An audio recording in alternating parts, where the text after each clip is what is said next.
नमस्कार शिक्षक साथी। जैसे कि आपको पता है आज है 1 जनवरी 2026 और आज का दिन आपके लिए काफ़ी अहम दिन है। आपको ये भी पता होना चाहिए कि 8वां वेतन आयोग के लिए जो कमेटी है उसका गठन जो है केंद्र द्वारा ऑलरेडी पहले ही कर दिया गया है और ये बताया भी गया है कि 18 महीने से के अंदर अंदर जो है उस कमेटी का रिपोर्ट आएगा और उसके बाद जो भी अनुशंसा करेंगे कमेटी उसके बाद वो फीडबैक फैक्टर जो है वो केंद्रीय कर्मचारी पे लागू हो जाएगा। यानी हम कह सकते हैं 8वें वेतन आयोग जो है उसके अकॉर्डिंग जो है वेतन संरचना वेतन प्रारूप बन के तैयार हो जाएंगे। लेकिन आपको ये भी पता होना चाहिए डेट आज का प्रमुख है, चूँकि आपका जो वेतन 8वां वेतन आयोग का गठन होने के बाद जो वो प्रारूप देंगे वेतन का, तो उसका जो आपका जो लाभ मिलेगा वो 1 जनवरी 2026 से ही मिलेगा, यानी कि आज के ही दिन से मिलेगा। लेकिन कई सारे ऐसे शिक्षक हैं, खास तौर पे बीपीएससी शिक्षक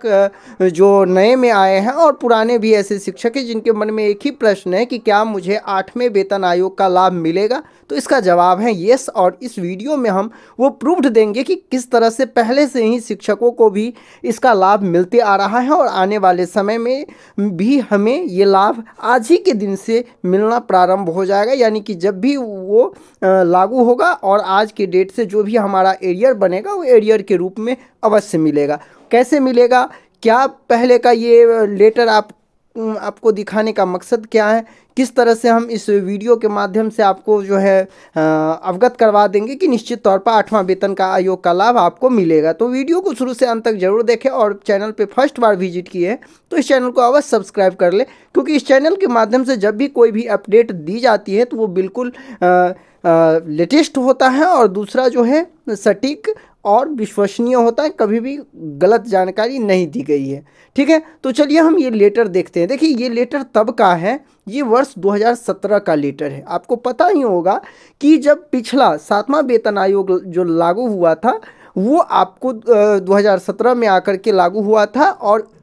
1/1/2016 से ही इनका लाभ मिला था कर्मचारियों का, चाहे वो राज्य कर्मचारी हो या फिर केंद्रीय कर्मचारी हो। और उसी के संदर्भ में 2017 में आकर जो उस समय जो बिहार के लाखों जो है नियोजित शिक्षक कार्य थे उनके जो वेतन के संबंध में जो है ये उस टाइम में ये लेटर जारी हुआ था। और लेटर आप देख सकते हैं ये 2017 का लेटर है और इसमें स्पष्ट कहा गया है 1/7/2015 प्रभाव से जो पंचायती राज के शिक्षक थे उनको उस समय जो है वेतनमान दिया गया था। आपको पता होनी चाहिए, स्वीकृत किया गया था उस टाइम की हम बात करें। और यदि आप देखेंगे तो कौन कौन कैटेगरी के शिक्षक कौन वेतनमान मिला था ये भी आप देख सकते हैं। और समय समय पर ये जो है चूँकि उनका वेतन बढ़ोतरी 15% किया गया, इसलिए जो है जो 7वां वेतन आयोग का जो आप स्ट्रक्चर देख रहे थे उस स्ट्रक्चर के अकॉर्डिंग जो है उनका वेतन नहीं मिला। और बाद में आकर जब विशिष्ट शिक्षक और विद्यालय अध्यापक का पद आया तो उसमें तो ऑलरेडी जो है शिक्षा विभाग के द्वारा जो नियमावली बनाया गया उसमें 7वें वेतन आयोग के स्ट्रक्चर को बिल्कुल फॉलो नहीं किया गया, अपने तरीके से जो है कहीं ना कहीं मूल वेतन बना दिया गया। लेकिन जब 2015 की हम बात कर रहे हैं जिस समय लागू हुआ था, भले ही उस समय उनको ग्रेड पे जो है बहुत कम मात्र 2000 ग्रेड पे था और उसका वेतनमान जो था वो 5200 से 20,200 के बीच में था। ये कम था मैं मानता हूँ, लेकिन उस समय वेतन आयोग का लाभ उन्हें मिला था और ये वेतनमान की स्वीकृति भी हुआ था। ठीक है, लेकिन जब समय आगे बढ़ता गया और जब 2016 के साथ जो है 7वें वेतन आयोग जब लागू हुआ और उसका लाभ सभी कर्मचारियों को मिलना स्टार्ट हुआ, तो ऐसे में शिक्षा विभाग ने बिहार के लाखों जो नियोजित शिक्षक थे उनको भी इनका लाभ दिया और ये हम इस वीडियो में आपको दिखाएंगे कि किस तरह से उनको लाभ मिला था। ठीक है, आप देखिए जब इस लेटर को आप देखेंगे तो सबसे पहले आपको ये समझना होगा कि 7वें वेतन आयोग में जो रिपोर्ट आया था उसके अकॉर्डिंग फिटमेंट फैक्टर जो है क्या था। तो देखिए उस समय का जो है 2.57 जो है फिटमेंट फैक्टर था, यानी कि जो मूल वेतन था उस मूल वेतन में 2.57 से मल्टीप्लाई करके जो है कहीं ना कहीं उनका मूल वेतन बनाया गया था। ठीक है, उसमें जो मूल वेतन बना था वो उनका ग्रेड पे प्लस में उसका जो लेवल था वो दोनों को मिला करके, यानी हम कह सकते हैं जो मूल वेतन जिनका 20,000 था मान कर चलिए, जो 7वें वेतन आयोग से पहले उनका 2.57 से गुना कर दिया गया। और आप कहीं भी देखेंगे तो 7वें वेतन आयोग में यही फिटमेंट फैक्टर था। अब देखिए यहाँ किस तरह से कहा गया है कि 1 जनवरी 2016 को देय मूल वेतन में 2.57 से गुना कर जो राशि आएगा उससे उपयुक्त पे मैट्रिक्स के सापेक्ष समान अथवा ठीक ऊपर के लेवल के अनुसार 1 जनवरी 2016 से वैचारिक रूप से निर्धारित करते हुए 1 अप्रैल 2017 से वित्तीय लाभ प्राप्त कर सकेंगे।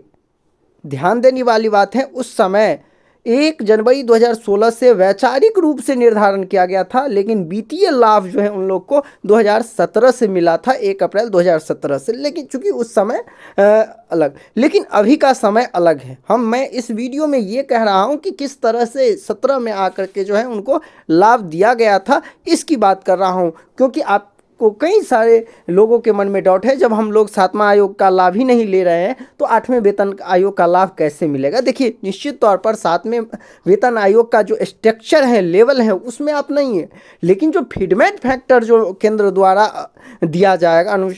वेतन आयोग के द्वारा निर्धारित किया जाएगा, तो आपका जो मूल वेतन होगा उसी फीडबैक फैक्टर के अकॉर्डिंग गुना करके आपका मूल वेतन पुनः बना दिया जाएगा। और यहाँ आप देख रहे हैं कर्मियों को 2.57 गुणांक के आधार पर वेतन निर्धारण किया गया है। उस समय भी इसका लाभ दिया गया था। देखिए, यहाँ ये भी स्पष्ट कहा गया है कि जहाँ तक भत्ता का प्रश्न है तो ये सब के बारे में भी यहाँ जिक्र कर दिया गया। जो मूल चीज़ हम आपको इस वीडियो में दिखा रहे हैं वो यहाँ देखिए, यहाँ स्पष्ट दिया गया है कि इनका लाभ किसे किसे यहाँ मिला था। ठीक है, यहाँ पे आप देख पाएंगे। देखिए, मैं आपको इस चीज़ को दिखा रहा हूँ। यहाँ देखिए,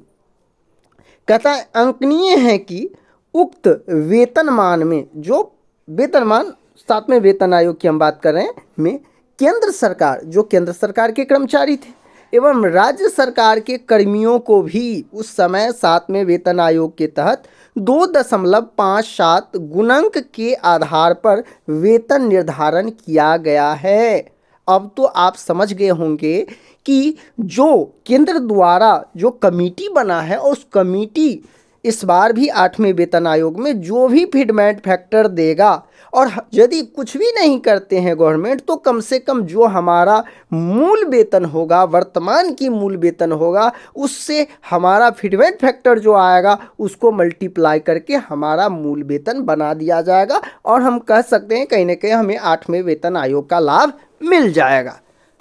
यदि उस समय गवर्नमेंट चाहे तो जो आपका कहीं ना कहीं मूल वेतन बन रहा होगा उस समय, फिर जो फीडबैक फैक्टर को मल्टीप्लाई करके, और चाहे तो उसके आसपास जो भी कहीं ना कहीं मूल वेतन मिल रहा होगा यदि उस लेवल में, तो उस समय सेटल भी गवर्नमेंट उस में दे सकते हैं। जैसे कि यहाँ इसमें कहा गया है, देखिए पहले भी, कि गुना करके जो राशि आएगा उससे उपयुक्त पे मैट्रिक्स के सापेक्ष समान, अथवा यदि उससे ठीक ऊपर भी कोई लेवल होगा तो उसको 1 जनवरी 2016 से लाभ दे दिया जाएगा।